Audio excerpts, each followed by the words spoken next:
Hello everyone, now I will show you how to set up your NETGEAR router. And before I start, I want to remind you that if my video will help you, please support my work. Half of all donations I send to animal shelters. All details are in the description down below. The first step is to turn on the router. Take the power adapter. Plug one end of the power adapter into a wall outlet. Connect the other end to the router.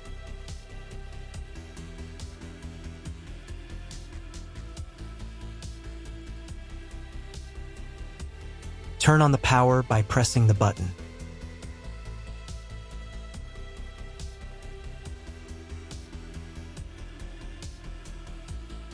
When it's powered on, a light will illuminate. It might take a few minutes for the router to fully power up. Next, plug the cable from your broadband provider or modem into the internet port.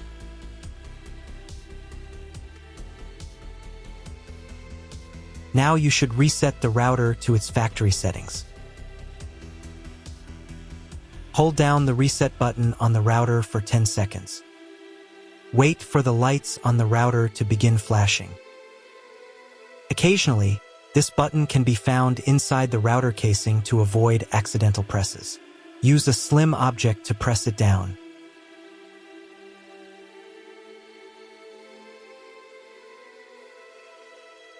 The router will reboot, resetting all the settings to their original factory defaults. Connect one end of the Ethernet cable that came with the router to an Ethernet port.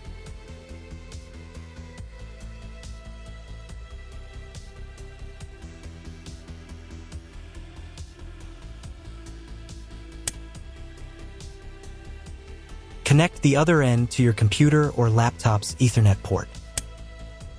Please wait a few minutes for connection.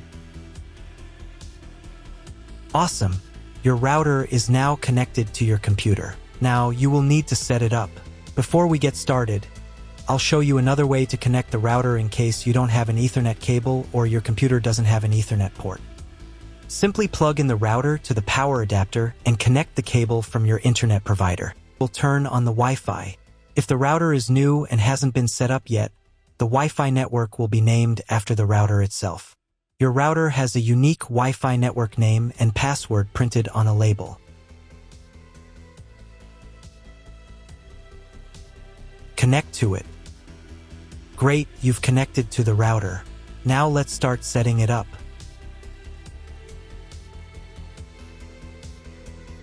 First, open your web browser and visit the URL you see on the screen.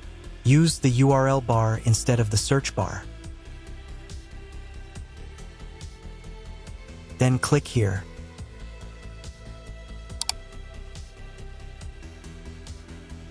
Read NETGEAR terms and conditions and click I agree button. Now you must select I want to configure the internet connection myself. And click Next button. And then click OK.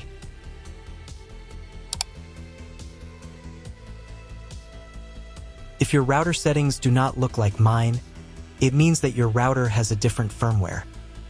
I made a video for every firmware type. You can find all the links in the description down below. So the first thing you need to do is set up a new password.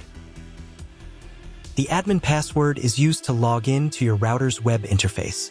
Pay attention to the password requirements. Write your new password in the first field and duplicate it in the second field. Then select 2 security questions and write answers for them. You need them just in case you need to reset the admin password in the future. Click Next. On the next page, you will find the information you need to connect to a Wi-Fi network. If you want, you can print them out. Click Next button. If the router has not been updated for a long time, the next page may automatically start the firmware update process. I recommend updating the firmware if a newer version is available. It will take about 3 minutes for firmware update. Please do not turn off the power or press the reset button. If the new firmware is not available, just click OK. Then you will be redirected to the NETGEAR's website, where you can register your router. If you want to, you can do it. I'm not going to do that, so I'm just going to close this window. Log in to the router's web interface again if you were logged out of it. Enter the standard username admin and password that you created a few minutes ago. Press Sign In button. In the top right corner, you can change the language of the router's website interface. To get the internet, go to Advanced.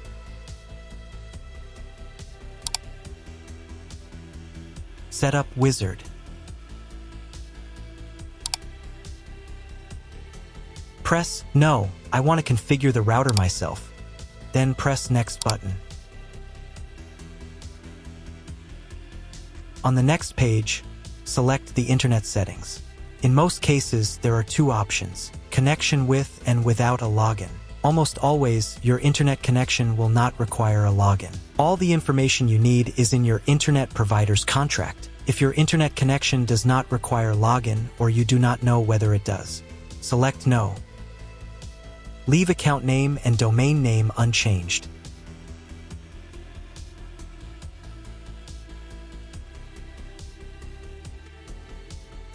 Then in Internet IP address section, choose Get Dynamically from ISP. In the DNS section, select Get Automatically from ISP as well. If your internet service provider only allows access to a specific MAC address, you must copy the MAC address of the main computer. If you are unsure of these settings, choose Use Default MAC Address. Check again that your settings are the same as mine. And click Apply. In most cases, it is not necessary to clone the MAC address. But if you can't get the internet connection after quick setup, later in the video I will show you how to clone MAC address. Now you need to reboot the router. Go to Advanced. Advanced Home. Click on the Reboot button. And click OK. After the reboot, wait a few minutes and try to Google something. If it doesn't work, check all the cables. They must be connected correctly. Then log into the router control panel again.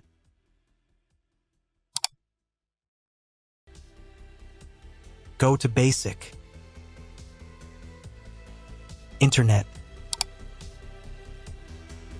and choose Use Computer MAC Address.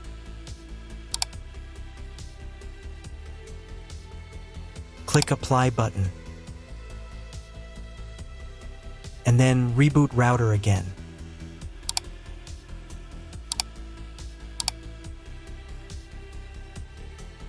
After a few minutes, check your internet connection. That's all. If my video was useful, please support my work. I send half of all donations to animal shelters. All the details are in the description below.